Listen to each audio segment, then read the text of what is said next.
What if Ahsoka never left the Jedi Order?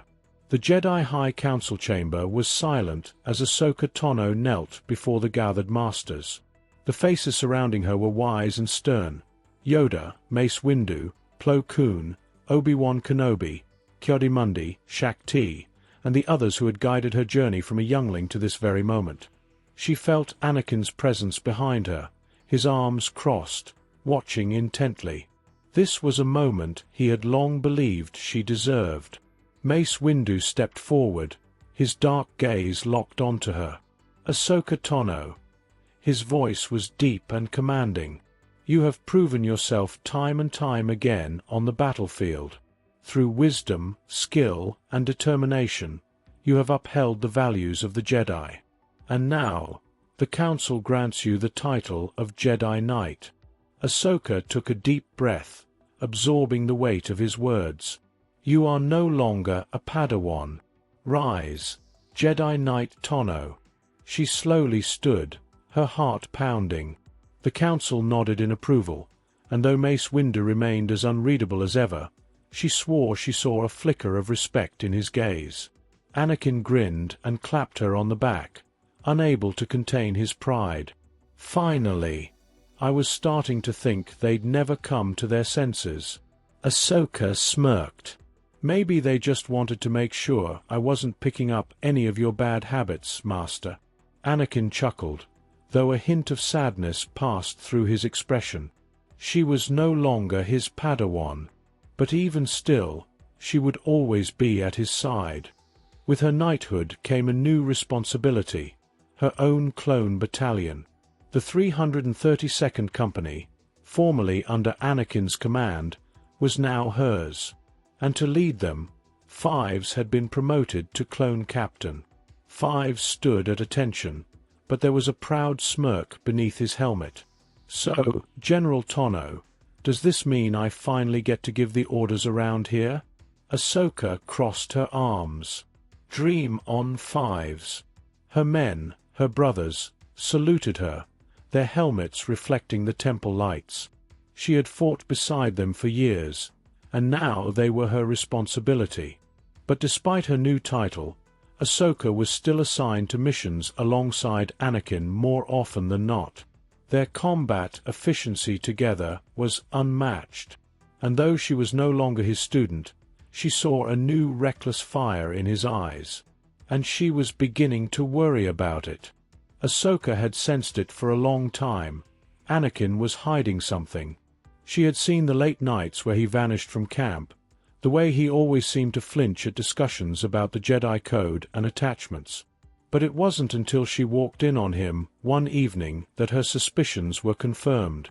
The hollow transmission flickered as Padme Amidala's face appeared, her voice soft. "Anakin, you can't keep pushing yourself like this. I'm worried about..." The moment Ahsoka stepped inside, Anakin shut the transmission off, his face unreadable. Ahsoka raised an eyebrow. "You know, if you're trying to hide something, maybe not cutting the call the second I walk in would be a good start." Anakin tensed. "You didn't hear anything." Ahsoka sighed, folding her arms. "Anakin, I've known for years." His eyes widened. "You, what?" She smirked. "Come on, you think I wouldn't notice? The way you act around her, the way she looks at you. I may have been your Padawan, but I wasn't blind." Anakin sat down, running a hand over his face. "The Council can never know, Ahsoka. If they did..." She interrupted, gently. "Anakin, why does it have to be a secret?" He looked up at her, confused. Ahsoka exhaled. "I don't think attachment is as dangerous as the Jedi believe. Love isn't a weakness, Anakin. And besides, I know how you feel." Anakin frowned. "What do you mean?" She hesitated. Then, in a rare moment of vulnerability, she whispered, "Lux Bonteri." Anakin blinked, surprised. Ahsoka smiled faintly. "We can't help who we care about. The Jedi Code doesn't change that. Maybe the Order needs to see that. Anakin let her words sink in. He had never expected anyone, especially Ahsoka, to understand. But she did. And that meant more than she would ever know. Then, the nightmares began. Anakin barely slept. Every time he closed his eyes, he saw Padme dying. Finally, one night, he turned to Ahsoka. He told her everything. Together, they meditated, searching for the truth within the Force. And that's when they saw it. The twins being born. Padme's voice, weak but determined. There is still good in him. I know it. When the vision ended, Anakin's hands were shaking. He looked at Ahsoka, horrified. This means, for that vision to come true, I have to turn, Ahsoka whispered. Anakin froze. He had never seen himself as the enemy of the Jedi. But the Force had shown them a glimpse of what could be. Ahsoka placed a hand on his shoulder. We can change this. We have to. And so, together they trained. Together, they focused on controlling Anakin's emotions. And together, they ensured the vision would never come to pass. When Palpatine revealed his true identity, Anakin did not hesitate. He went straight to the Jedi Council. Mace Windu's expression was unreadable. You're sure? Anakin nodded. He's the Sith Lord we've been looking for. Mace exhaled. Then stay here, Skywalker. If what you say is true, you will have gained my trust. Anakin swallowed, but obeyed. Instead, it was Ahsoka who followed Mace Windu to the Senate. Ahsoka's breath came fast as she sprinted through the Senate chambers. Her hands tightened around her lightsabers, the hum of the blades echoing through the corridors as she approached the confrontation. She could feel the dark side radiating from the chamber ahead, like an open wound festering in the Force. And then she stepped through the door. Her stomach twisted. The scene before her was carnage. The bodies of Kit Fisto, Aegon Kola, and Sassy Teen lay strewn across the floor. Their lightsabers were extinguished, their expressions frozen in death. At the center of the room, standing over them, was Mace Windu, his purple blade locked in a fierce battle against Darth Sidious. The Sith Lord's face was twisted in exertion, his robes billowing as he met Mace's unrelenting onslaught. Ahsoka barely had a moment to process the horror of what she was seeing. Mace's blade battered against Sidious' defenses, driving the Sith Lord back. Sidious' teeth were bared as he tried to counter, but Mace was relentless, his Vopad form feeding off Sidious' own darkness. The battle was turning. With a powerful disarming strike, Mace Windu knocked Sidious' lightsaber from his hand, sending it clattering across the chamber. Sidious fell back against the window, his face twisted in feigned weakness. Mace loomed over him, his saber raised. It's over. Sidious' hands trembled as he reached out desperately. Please. Please don't kill me. Ahsoka hesitated. Something felt wrong. Sidious' voice, though pleading, carried an undercurrent of deceit. Mace didn't hesitate. He's too dangerous to be left alive. Ahsoka stepped forward. Master Windu, stop. That's not the Jedi way. Mace turned his sharp gaze toward her, his expression hard. He's the Sith Lord responsible for all of this. If we don't end him now, he'll destroy everything. Ahsoka shook her head. If we kill him in cold blood, we become no better than the Sith. We have to do this the right way. Arrest him. Put him on trial. Mace clenched his jaw. His blade did not lower. He controls the Senate. He controls the courts. His voice was steel. There is no justice left. The Jedi will never be safe while he lives. Ahsoka swallowed.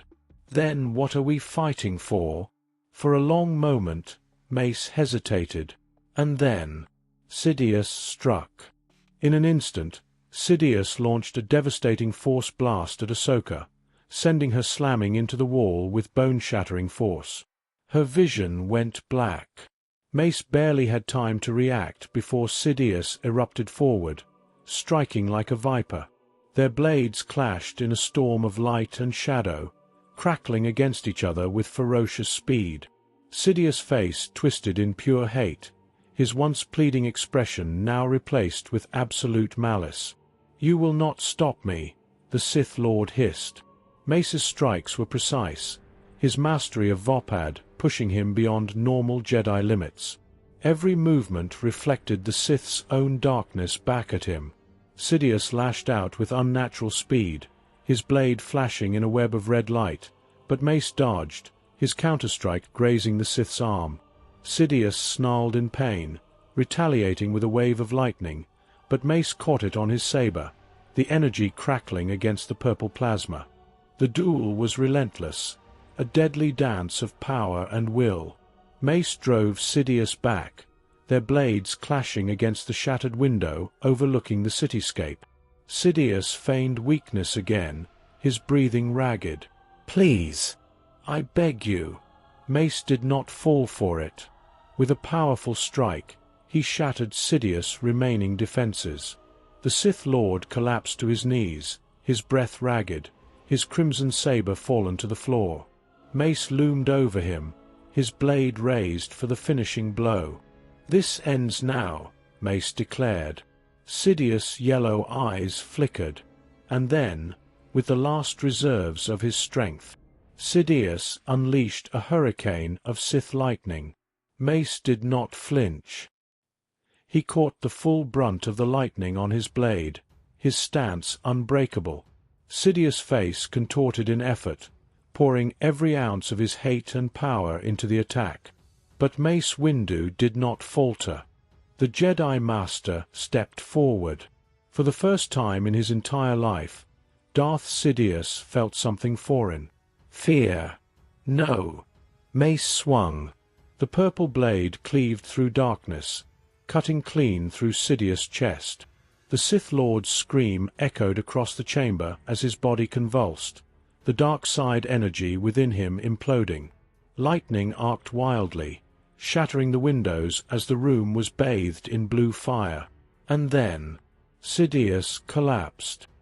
His body hit the floor, steam rising from his lifeless corpse. Darth Sidious, Dark Lord of the Sith, Emperor of the Shadows, Orchestrator of War, was dead.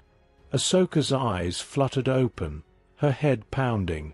She saw Anakin kneeling beside her, shaking her gently. "You're okay," he breathed in relief. She groaned, pushing herself up. "Did we?" "It's over," Anakin replied. The Jedi Council chamber was silent. Anakin Skywalker stood at the center, his blue eyes steady, though the weight of the moment pressed heavily upon him. The war was over. The Sith were defeated. Palpatine was dead. And yet, for the first time in his life, Anakin felt as if he was truly standing at a crossroads. Around him, the greatest Jedi Masters in the Order, Yoda, Mace Windu, Obi-Wan Kenobi, Plo Koon, Shaak Ti, Ki-Adi-Mundi, and others, sat in solemn contemplation. They had gathered here to pass judgment. But not on him. For once, Anakin Skywalker was not on trial. For the first time, they were here to acknowledge him. Mace Windu leaned forward, his dark eyes locked onto Anakin with the same intensity he had always carried. But there was something different now. For years, Anakin had sensed mistrust from Mace. The Jedi Master had never truly accepted him, always holding him at arm's length. But now, there was respect. "You made the right choice, Skywalker," Mace said, his voice low but firm. "You stayed where you were needed. You placed your trust in the Jedi, rather than your emotions. And in doing so, you saved us all. Anakin swallowed. His heart pounded in his chest. He thought back to those moments in the council chamber. How he had wanted to go to Palpatine's office. How the fear of losing Padme had tempted him to make the wrong choice. But he had waited. Because Ahsoka had gone instead. Because he had trusted the Jedi way. Mace's gaze was still on him. That is the mark of a true Jedi. You have shown patience. You have shown wisdom. And most importantly, he paused. You have shown restraint. Anakin blinked. Obi-Wan, standing beside Yoda, smiled at him with pride. Master Yoda closed his eyes for a moment, before nodding. "Earned, your title has been," Yoda said at last. "Skywalker, a master, you now are." Mace's voice was steady. "You have our respect, Master Skywalker." As Anakin stepped out of the council chamber, Ahsoka was waiting for him. She grinned. "Well, Master Skywalker," she teased, "you finally got what you wanted." Anakin chuckled, shaking his head. "Yeah, I guess I did." Ahsoka nudged him. "So, what now?"